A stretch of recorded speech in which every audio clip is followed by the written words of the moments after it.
about stress, anxiety, uncomfortable feelings, worries, motivation, and today we will continue to discuss about anxiety and how you can succeed despite uncomfortable feelings and anxiety if you are a high achiever.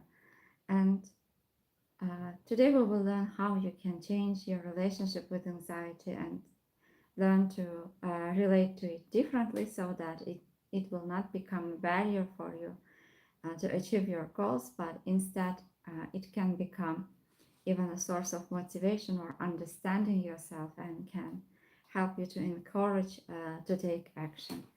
And I will share some strategies and questions using solution-focused brief therapy, acceptance commitment therapy, process-based therapy, and also we will be discussing about neuroscience and research, what's happening in your brain when you feel anxious or worried, and this would help you to better understand your physical symptoms and to help you to manage physical symptoms.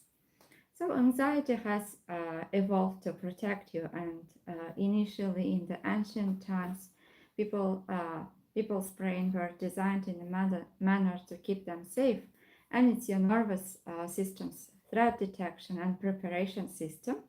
When something that matters to you is happening, your body starts to react, to mobilize to it immediately. Maybe your heart rate would increase and attention would narrow and energy might be flooding into your muscles. And this response was evolved in environments where threats were physical and immediate. Imagine, for instance, there were some predators, wild animals, and there was a rival, a cliff edge. And the challenge is that in modern life, even if there are no certain threats or like life is not as dangerous as it seems, but our brains are still the same and they are interpreting certain clues or anything that might remind about the threat or danger as if something dangerous is happening.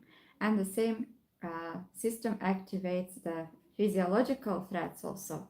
For instance, maybe while having a difficult conversation, while trying to present a certain topic, where whenever you are trying to perform evaluation, or if there is an uncertainty or anything that might remind you about your past experiences where maybe you were bullied, maybe there were certain challenges in your life, and anytime your mind sees any similar situations, the same physiological and psychological reactions are happening and showing up, and this might be interpreted by your brain as if something dangerous is happening, and that's why the response is generally fight, flee, or freeze, and is rarely appropriate to the actual situation. For instance, anytime when you will feel anxious, try to understand what's happening, what are you noticing, and oftentimes you would notice that thoughts you have are not very close to reality. Oftentimes we think about worst case scenarios that are very less likely to happen, or oftentimes you would notice that this situation is not dangerous as you think. However, your body and brain are reacting to it as if there is a real danger is happening. So the first step goes through noticing what's happening when you are having anxiety, when you are experiencing anxiety. And after that, we can learn how we can relate to anxiety differently, how we can respond to anxiety differently. And by time, if certain situations triggered a lot of emotional response, by slowly taking steps and changing your relationship, learning how to respond differently, you are teaching your brain that these situations are not as dangerous or overwhelming or full of threat as you thought, and the next time you will be facing similar situations, you will not have a strong emotional response as you used to be. So this is how anxiety is treated and how you can learn to succeed and take steps with anxiety. And anxiety is actually proportional to caring. So if we don't care about certain things, we will not have any feelings. And anytime when we feel anxious, actually, this shows our genuine care. For instance, if we are anxious about our studies or presentation or certain people, about relationships, about your health, education, this means that you genuinely care. And instead of interpreting anxiety as something to be scared, to be panic, or to be worried, you can actually change your relationship with it and see it as something that carrying messages about what you care, what you really value. And for instance, you feel anxious about competition because you are genuinely invested. You feel anxious about decision because the stakes are real. An anxious person is not a weak person, they are invested person, and anxiety is evidence of genuine engagement with life and not an evidence of inadequacy. And if you look at statistics, there are a lot of people experiencing anxiety, but maybe not everyone is speaking about it or expressing their feelings. But any successful people, and even among high achievers, the rates are higher because they have higher empathy levels, they have a higher intelligence as well, and therefore people who really care deeply are the ones who are more anxious, more sensitive. And when anxiety becomes a problem, it becomes a problem at the point when it becomes a barrier for you to take steps to function well, when desire to avoid the feeling of anxiety overrides the pursuit of what matters, and when you stop doing things that are valuable for you because you are trying to avoid anxiety. And avoidance is the mechanism that transforms normal anxiety into an anxiety disorder. So, if you think that anxiety is becoming a barrier for you to do certain things, and if you cannot function well, it's recommended to refer to a medical family doctor or your specialist so that you can together cooperate and decide what can be the best methods or of treatment. And uh, acceptance commitment therapy doesn't aim to reduce anxiety, but it aims to change your relationship with anxiety so that it no longer controls your behavior. Because completely eliminating anxiety is not a realistic goal. And since we are human beings, everyone has automatic feelings and emotions, and nobody can delete them. However, we can learn to relate to it differently, to respond to it differently. And the target, the focus is not the feeling, it's the fusion with catastrophic thoughts about the feeling and avoidance behaviors that follows. For instance, imagine if there are two people who are experiencing anxiety. First of them sees it as a source of genuine care or excitement, or that they really value about their performance, and decides to take steps even in the presence of anxiety. And there is another person who is in the same situation, but they constantly distract themselves or they avoid these uncomfortable feelings. And as a result, maybe they stop taking risks, stop trying anything new, stop living the life that they want. And each time when they are avoiding, actually their brain is accepting it as if something dangerous, and it becomes even more difficult to start to take action. And this creates avoidance and cycle that is difficult to break. Therefore, instead of waiting to feel perfectly ready to feel, uh, that to not feel anxiety or to feel completely well, ACT encourages us to take small steps, even in the presence of discomfort, even in the presence of uncomfortable feelings, towards the direction that matters for you, towards the fields and tasks that are valuable for you. And you can feel anxious and take action at the same time. And these are not mutually exclusive. Anxious student, for instance, takes the exam, anxious athlete competes, anxious professional makes the presentation, and anxiety and effective action can coexist when you stop treating anxiety as a precondition that must be resolved first. So when you think about anxiety, which thoughts you have? Maybe you have a thought that I need to feel perfect first.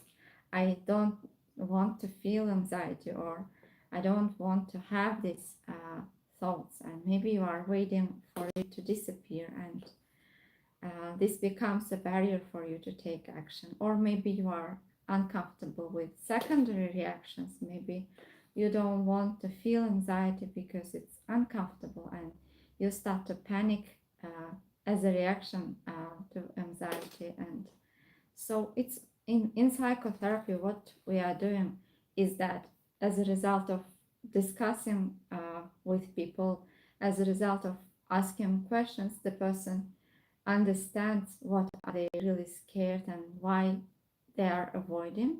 And understanding this can help to better understand themselves. What are they avoiding? What are they trying to avoid? And also, we are asking why this task is important for you, why you are trying to do certain things, and trying to find what motivates them, what's important for them. And then slowly we are encouraging to take action even in the presence of these uncomfortable feelings and thoughts. And in solution focused brief therapy, for instance, we are asking the people what you would like to feel instead. If anxiety started to decrease, what would you like to take its place? And how would you know that, for instance, energetic version of you, or focused version of you, or active version of you has already started to show up? And where have you seen this version before? What helped it uh, to show up more often? What was there about you that helped you to show up? And what did it tell about you when you were able to be active, to be energetic in the past? What did it tell about you?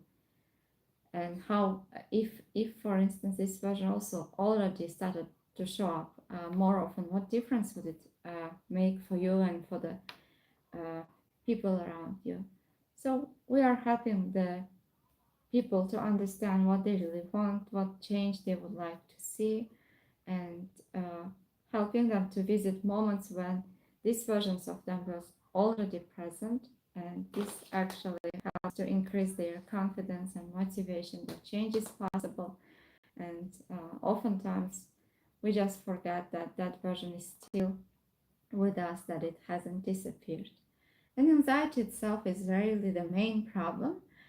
The catastrophic thoughts we have that are coming along with anxiety are the problem. Maybe you have some thoughts that I'm going to fail, everyone will see how anxious I am, I cannot handle this. These thoughts, when fused uh, with anxiety, amplify the physiological anxiety dramatically. And taking step and noticing that these are thoughts, and I'm having the thought that I'm going to fail, helps you to calm down and creates momentum for you to notice the thought and to respond to it differently, approaching the change that you want to see with yourself. And when you have functioned well despite feeling anxious, what were you doing differently in those moments? Every person who experiences anxiety has exceptional moments, times when they were anxious and performed effectively anyway. And solution focused brief therapy makes those exceptions visible and builds on them. And solution is already present in person's history. We just forgot that this version is already lives with us. And when a person is stressed or anxious, uh, and there are a lot of changes that are happening in their brain. For instance, amygdala acts like brain's early warning systems, and its job is not to decide whether something is dangerous. Its job to decide whether something might be dangerous. And therefore, people who experience traumas or PTSD or adverse experiences, their part of brain, this part of brain is more sensitive towards threats. And when it detects a possible threat, maybe a loud noise, an angry facial expression, or even the thought of giving a presentation, it can trigger an alarm within milliseconds, because our brains are not very good at determining whether this is a reality or this is just a thought. And that alarm activates your sympathetic nervous system, and you start having physical symptoms such as heartbeat, high heartbeat, or breathing becomes quicker, or your muscles become tense. And stress hormones such as adrenaline begin preparing your body to fight, flee, or freeze. And only after this initial alarm does the prefrontal cortex, the part of brain that is responsible for reasoning, planning, decision making, and evaluating evidence, uh, starts to function and has the opportunity to ask, is this actually dangerous? So most of the time it concludes that situation is uncomfortable rather than dangerous. But by then your body is already experiencing physical sensations of anxiety, and you are living your emotions at highest level. And this explains why telling someone with acute anxiety, just calm down, relax, think rationally, is often ineffective. The body has already sounded the alarm, and alarm is already activated, and reasoning alone cannot be instantly help to switch it off. And instead the brain needs new evidence that this situation is safe. And in acceptance commitment therapy and process-based therapy, uh, we are encouraging people to stay engaged with valued activities despite anxiety. In CBT, we call it behavioral activation, or in social focused brief therapy, we are bringing challenges align with desired outcome, and we are saying, even if anxiety was here, how you would like to respond to it, or how would you know that anxiety is decreasing. So in any therapy, we are not waiting, um, like in these therapies that I have counted, we are not waiting for anxiety to disappear completely. We are helping the person to describe what might be different if they started to take steps even in the presence of uncomfortable feelings and thoughts. And over time, amygdala learns that situation is less threatening than it initially was assumed. So anxiety is not a sign that you are in danger, it's a sign that your brain's alarm system has detected the possibility to danger. And goal is not to silence the alarm immediately. The goal is to help your brain learn what the alarm is no longer necessary at this situation. And according to Alison Woodbrook's physiological reappraisal research that was conducted in Harvard University, performers who reframed pre-performance anxiety as an excitement, saying explicitly, I'm excited, showed significantly better performance than those who tried to calm down or said nothing. And there is same physiological arousal, but different interpretation, different performance outcome. And why it works? Because anxiety and excitement are physiologically nearby identical, and you have similar physiological responses such as elevated heart rate, heightened alertness, increased cortisol, and difference is in the interpretation.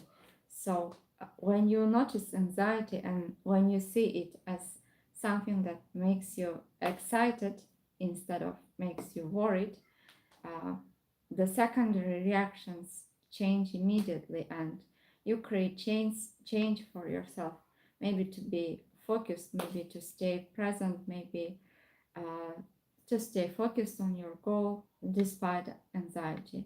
And changing interpretation doesn't require changing physiology, it requires a deliberate cognitive reframe. So at the point when you notice anxiety, or when you can create different relationship with it, everything starts to change.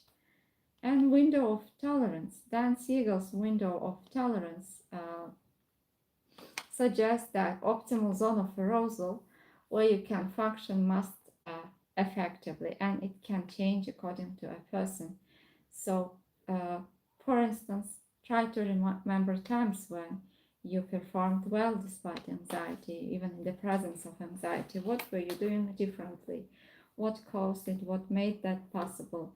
Which qualities, which features were there when you were able to perform well? And some people are performing well when there is less arousal, some are performing well when there is more arousal. But however, decreased arousal can cause numbness, shutdown, disengagement, and if there is a heightened arousal, it can cause a hyperarousal, panic, overwhelm, cognitive narrowing. And if you are inside the window, this means that you are alert, engaged, capable of complex thinking. And anxiety management is essentially about staying inside your window, finding what helps you to stay inside the window or returning to it quickly when thrown up. And everyone's strategies are different. So try to remind yourself when you were able to focus well, to function well, and what caused it, what helped it, to find your optimal window of tolerance. So when anxiety arises, instead of blaming yourself, criticizing yourself, or creating unrealistic expectations such as how do I get rid of this anxiety, try ask yourself, what is this anxiety telling me? What is important for me here? And what does anxiety tries to tell me about what's important for me?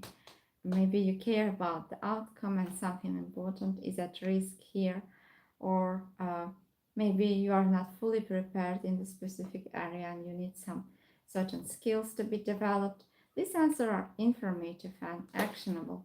And anxiety is not the problem, it's pointing at something worth attending to. And if we can understand what it's trying to communicate, we can understand ourselves better and we can create the change we are trying to create.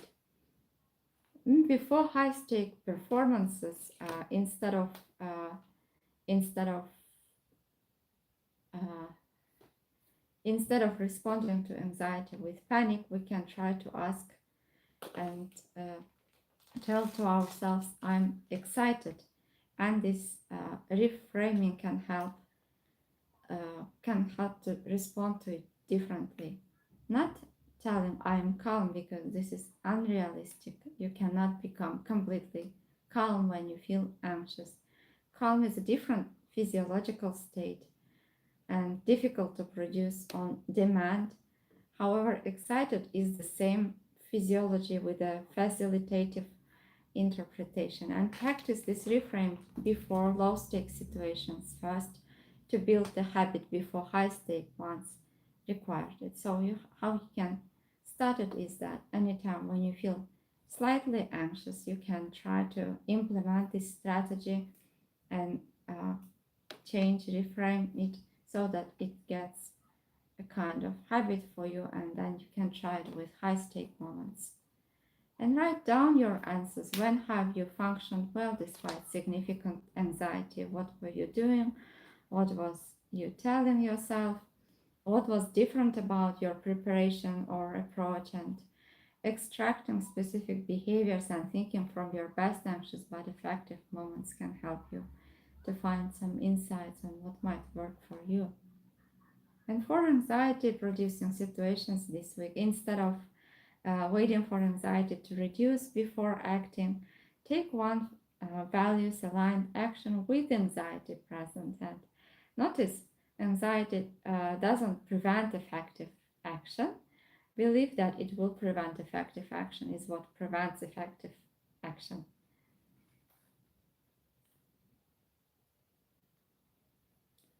So I tried to share some questions and approaches from solution focused brief therapy, process based therapy, acceptance, commitment therapy, and neuroscience. I hope this was useful for you. If you think that anyone might benefit from this session, you can share it with your friends. And don't forget to subscribe and turn on your notifications. And thank you for your time. Thank you for coming. Take good care of yourself and see you in the next videos again.